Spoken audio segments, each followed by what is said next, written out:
Hey folks, it's Marvin Cash, the host of The Articulate Fly, and we're back with another Inner Banks fishing report with Captain Richard Andrews of Tar-Pam Guide Service. How you doing, Richard? I'm doing wonderful, Marvin. Thanks for having me. Absolutely. It's fun doing these, and we were talking before we started recording. You've got, one more week of your long commute to Weldon to fish for stripers, and you're going to drop back to Washington and fish the Sound for the rest of the summer.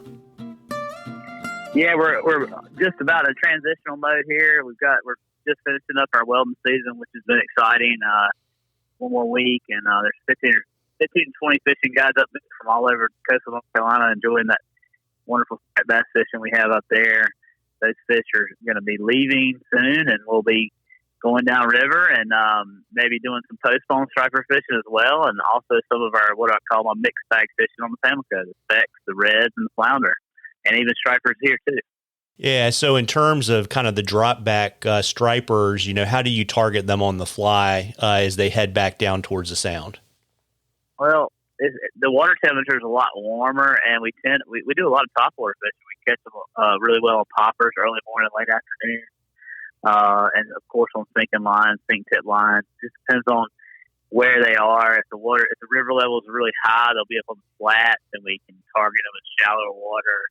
The Roanoke River has a lot of shallow flats that are, when the water's high, you're fishing them in 2 to 5 feet of water in a lot of places. And so, we're using floating line or even sink tip fly line in those scenarios. Or if the river is medium level or kind of medium low, which it is now, we'll be fishing them on the banks or on ledges in the river using sinking fly lines, anywhere from 250 all the way to 450 grain sinking line, 30-foot sinking line.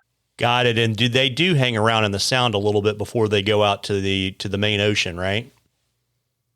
Well, yeah, they actually stay. Most of these juvenile stripers actually live in the Sound all year, so they never go back out to the ocean unless they reach adulthood.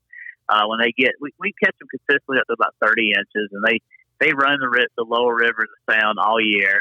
And we catch them in the Sound as well, in shallow water, sometimes deep structure, but usually shallow, using lighter fly lines and poppers and that sort of thing. And that's how we fish. That's how we fish them in the Pamlico too. Whenever I'm fishing stripers in the Pamlico in the spring, summer, fall, we're usually fishing in less than 6 feet of water. Got it. And I assume, are they just cruising for bait fish, or do they set up on structure? Usually they're just around concentrations of things, whether it's shallow or deep. I mean, we do catch them in the fall sometimes under birds in deep water. Deep water for us is like 15 to 20 feet of water. But normally they'll be suspended around bait anyway. They're just under the surface. I mean, the birds are picking, the fish push the bait up, and so we're not having to go deep for them. So all my fishing is pretty fairly shallow in the warmer months of the year. Got it. And then you were talking about switching over here pretty soon to your mixed bag fishing. So what is that going to look like on the fly?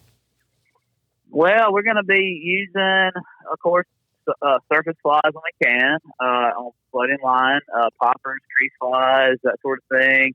But a lot of it is streamer fishing with sink tips, or even sometimes using floating line with a weighted leader, split, a piece of split shot on a leader to get it down. But I really do like a very short sink tip fly line, like a 10-foot section of like S3 or S6, depending on our depth, and or even an intermediate line would be fine in some cases.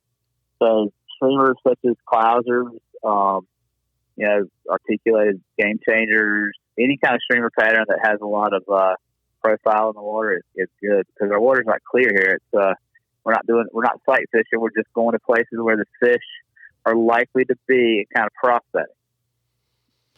Got it. And, folks, we love questions on the Articulate Fly. You can email them to us or send them to us on our Facebook or Instagram page.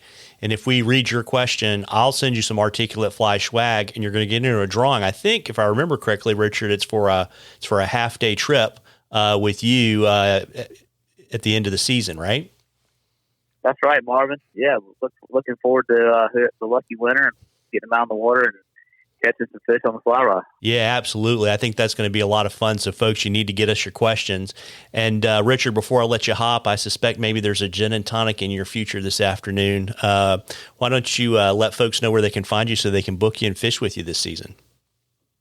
Well, you can find me. You can all everything that I do is on my website at www.tarpamguide.com. TARPAMGUIDE.com. And my number is 252-945-9715. And of course, my email address is on the website. And just reach out any way you want via phone, text, or email. And love to have you on the water. Absolutely. Weather's great time of the year. Make plans for the summer, take your family out on the water with Richard. Listen, folks, get out there and catch a few. Tight lines, everybody. Tight lines, Richard. Tight lines, Marvin.